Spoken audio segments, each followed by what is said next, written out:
I believe that this was entered according to the Acts of Congress in the year of 1859 by Childs and Peterson in the clerk's office of the District Court of the United States for the Eastern District of Pennsylvania. So the original Supreme Court location, the original body, the state or the territory now, but the Republic state where all things were originated. So I wanted to bring that up because it's a real quick little ditty on how they think that they have interfered with our inheritance, our titles.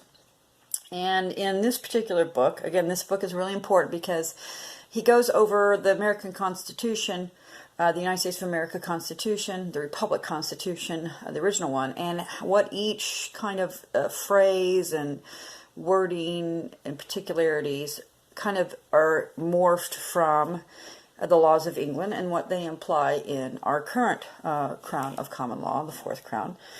It's very specific about the rights of things and the rights of persons, which are two different things, and then it talks about descendancy, the inheritance of estates, and all these things pertaining to the descendants of titles and the corporeal and incorporeal hereditaments that people are born with. Where it talks and it says that, yet though the lands are cast on the heir by the law itself, the heir has not plenum dominium, or full and complete ownership, till he has made an actual corporeal entry into the lands. For if he dies before entry made, his heir shall not be entitled to take the possession, but the heir of the person who has last actually seized, S-E-I-S-E-D. It is not, therefore, only a mere right to enter, but the actual entry that makes a man complete owner, so as to transmit the inheritance to his own heirs, not just non jus sed cessina factus stepitum. The reason why I bring that up is because of these. This is called a soul plate. You notice footprints on it? Your children are being prevented from actually putting their physical corporeal bodies on the inherited land by having their footprints first put on a document that becomes a negotiable instrument in the fraud. So what they're doing by putting your child's footprint on this is preventing them from putting their corporeal foot upon the land and getting their inheritance before they're contracted by the Pope. Now, this is called a soul plate. Okay, this is an original one. This is a real one. This is called a soul plate. Now, you can adorn the word all you want, but to me it means they think that they have contracted your soul.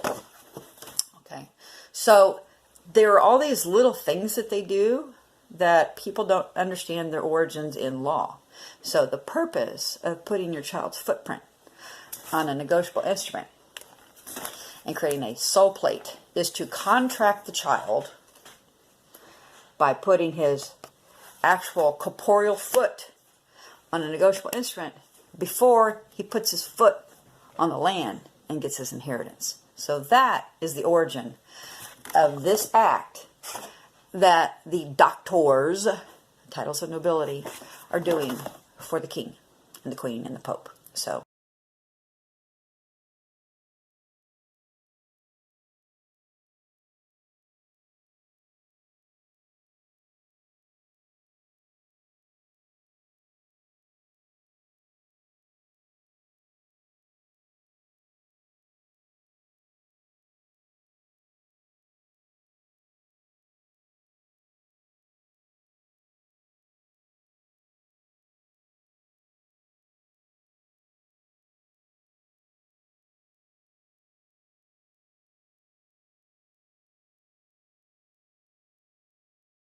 Who is the one that sentences the prisoner? A judge. What does a judge sit on? The bench. What is a bench? It's a bank of the earth, from the Proto-Germanic word bankes. The judge sits on the bank of the earth, and to approach the bench is to approach the bank.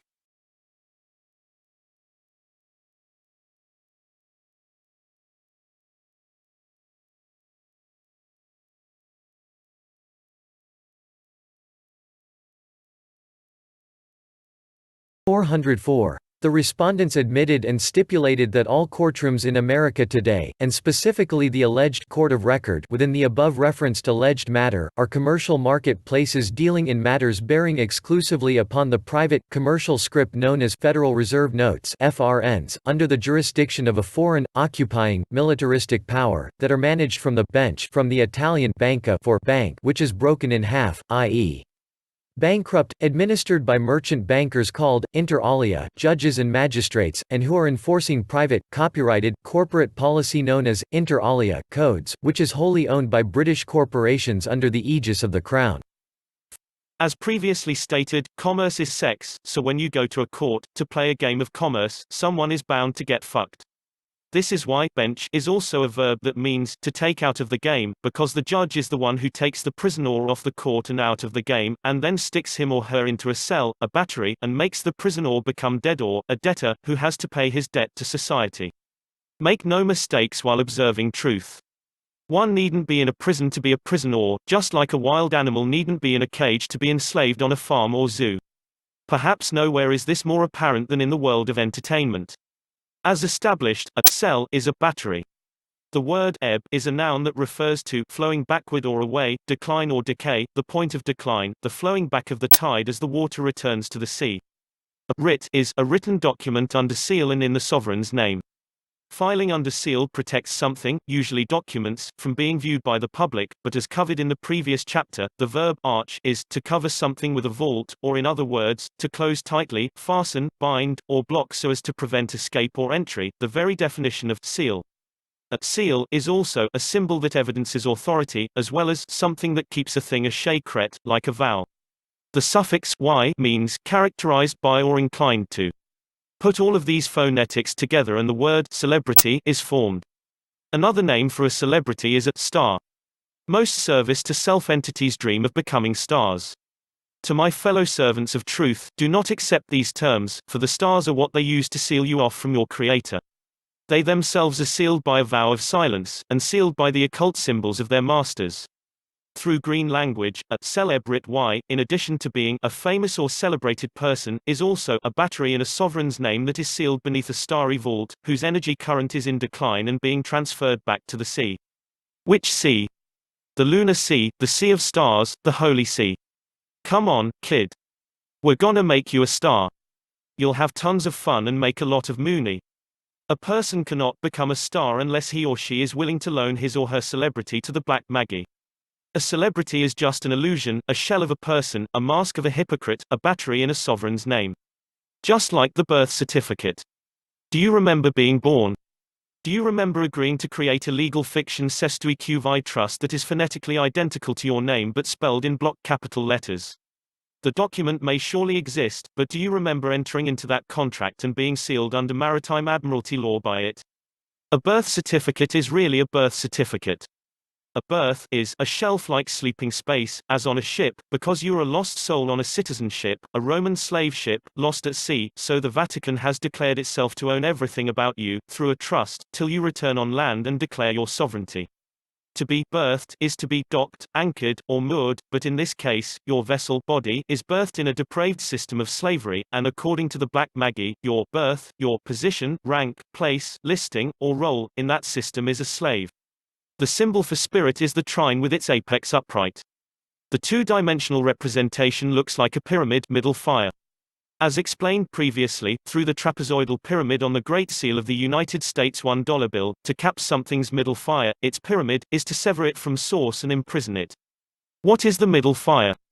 The heart, hence the reason the sun pulses, because it corresponds to Leo and courage, the etymology of which comes from the old French word courage, meaning heart, innermost feelings, temper, which came from the Latin word cor, that also meant heart. Courage is the rage of the heart, but also the age eon of the heart, which is why it is associated with both bravery and wrath. If there ever will exist human freedom, it most certainly will be in an age of righteous indignation that attains a level of enlightenment and bestows upon the people the courage to serve truth and use the word of all power against those who would claim to have authority over them, and that is the lost word, no. When's the last time any of you heard someone shout, no, at the boss, or at another figure of authority? My point exactly. You'll know when a true mass enlightenment of the population has occurred when the word of all power is ringing through the halls of power. Till then, expect the middle fire in all beings to be capped with capital, cap it all, block letters of legal fiction, corporate names, corpses, trusts.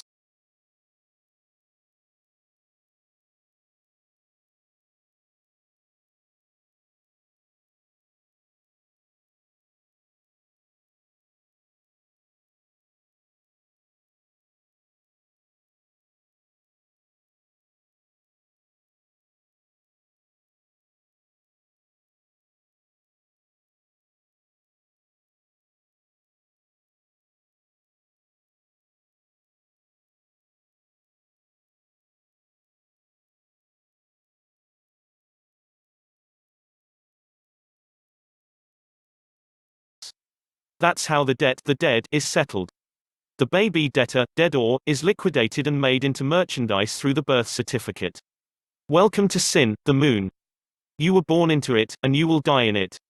To liquidate is also to get rid of or do away with, to break up with, hence they also liquidate your partnership with the divine spark of God through the birth certificate ritual, where they take the imprint of the baby's soul, and trap it in hell by its heel. They seal it with a seal. All the mockery you can muster against me will not break the hex. I did not do this to you. I'm merely the argentum vivum that's giving you the required knowledge to defeat the inversive brethren. It makes no difference to me if you water these seeds or not.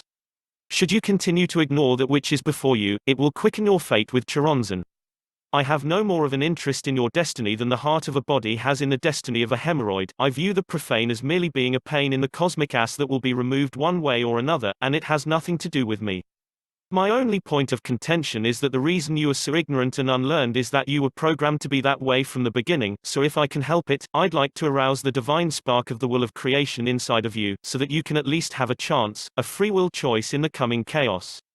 You will either serve truth and help end slavery, or you will resist truth and be destroyed by it. I've already declared victory in the honor of God. I couldn't care less if this race destroys itself or not. My guardians and I are doing what is permissible within the bounds of morality, the rules of natural law. You came out of your mother's birth canal after her water broke, because you are a liquid asset to those who claim to be your masters. You are stock, livestock, and if you come from a wealthy family, you are preferred stock because you are worth a lot of moon honey. But what is stock? Stock is a supply of goods kept on hand for sale to customers by a merchant, which is a sea chanter. Why? Because mer is an Old French word that pertains to the sea. This is found in many languages, from Latin's mer to Finnish merry.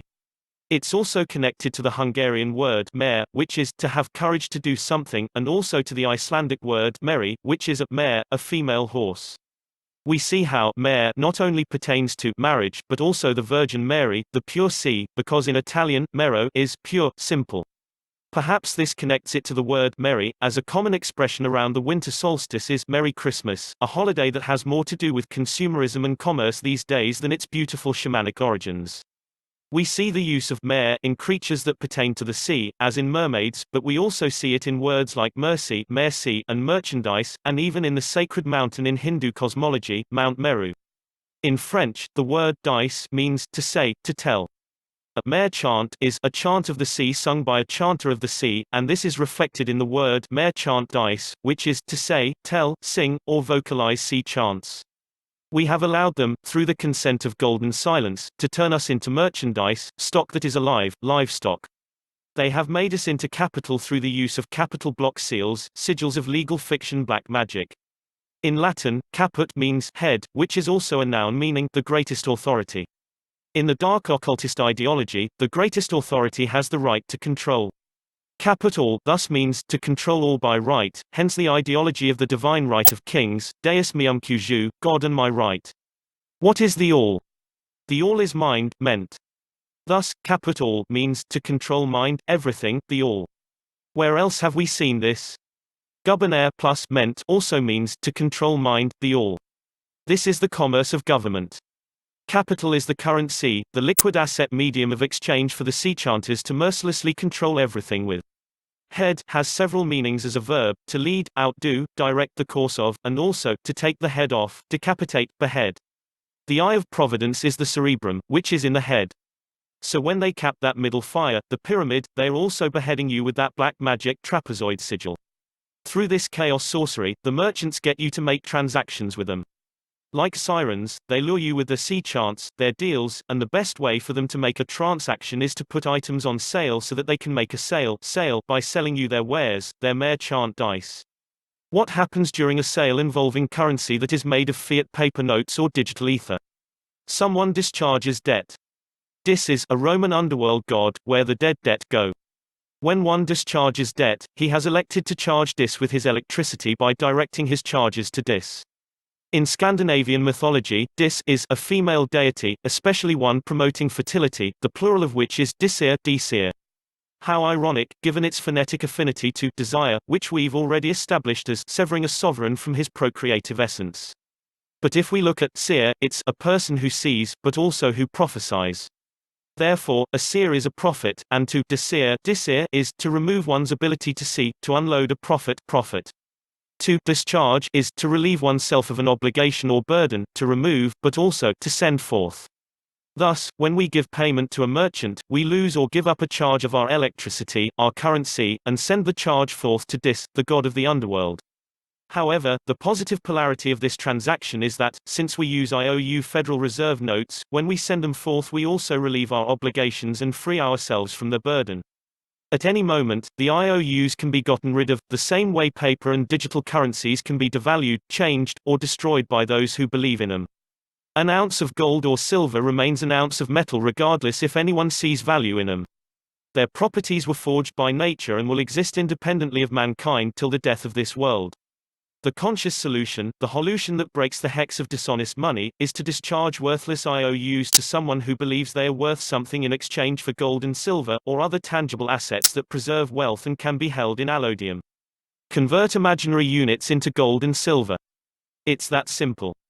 The more people that do this, the more they will take back all of the real property in this world and return the worthless slave notes to the bankers and their overlords who created them, thus leaving the black Maggie with no wealth and no power.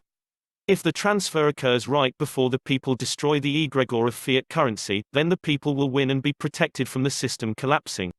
If the people make the wrong choice and agree to lock themselves into a cashless digital system, when the egregore of fiat currency is destroyed, the bankers and the black Maggie masters will win. This is the game.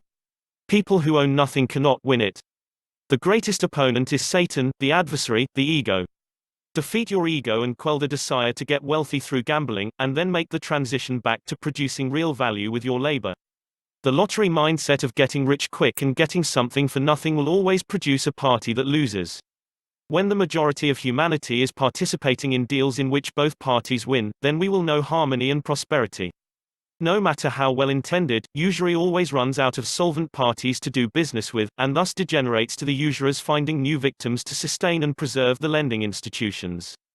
Oftentimes, this can only be done through war, which is why you see the Black Maggie using propaganda and the military-industrial complex to target countries in the Middle East like Syria and Iran. They are the remaining countries who do not have Rothschild-owned central banks, which means Rome does not control them. If we discharge more currency than we have, we go into debt and become a debtor, and thus dead-or, to the merchant. When they charge us, they make a profit. They now have our currency, the ability to see the currents of influence that cascade from the conscious God mind down through the realms of spirit and into most crystallized recesses of matter. The sapiens use their negromantia, their black divination, to harness these currents for good or ill, but either way it comes from above. A sapiens is a sage, a wizard, a mage. The Black Maggie further mock you by calling your species Homo sapiens, which literally means man sage, man wizard, man mage. But they programmed you to be a literalist, materialist ignoramus who believes, not knows, that we evolved from an ape-like creature despite there being no observable instances of one kind changing into another kind. Perhaps if the hypothesis were that we're devolving into ape-like creatures, then there would be plenty of evidence to upgrade it into a theory. You subscribe to this social Darwinism, the third major tenet in the ideology of Satanism, because you are in fact a Satanist. But you're so ignorant of what Satanism actually is that you don't even realize the ideology you espouse. Then they infested your psyche, but also psyche, with relativity, the second major tenet of Satanism, because if truth is relative, then there's no such thing as right and wrong, so you get to decide what they are based on your whims. It's black magic deception. We do not live in a gravitational universe. There is only dielectricity and magnetism, radiation, that results in electrification.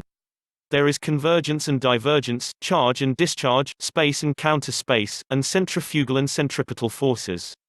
The only thing the priests of Apollo are sending into outer space is your common sense, because without it, you have ignored the rest of your other senses and even the most basic of provable experiments that don't require you to be a member of the cult of science to conduct.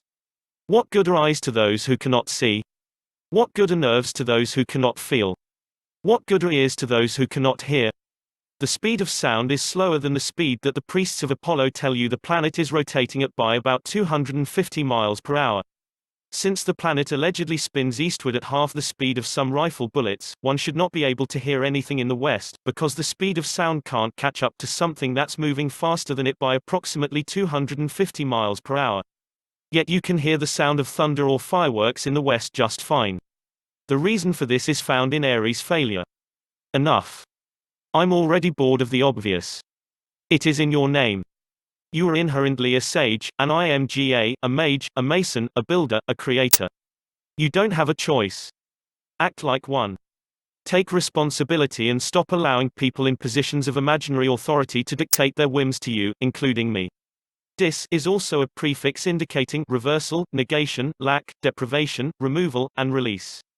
As a verb, charge is also to impose or ask a price or fee, to hold liable, liable, able to lie for payment, enter a debt against, or to attack by rushing violently against. As a noun, it means a liability, liability, ability to lie, to pay. Therefore, a discharge is a release in liability, which is why we must discharge our debt. Contemplate what a release in one's ability to lie about his debt would mean.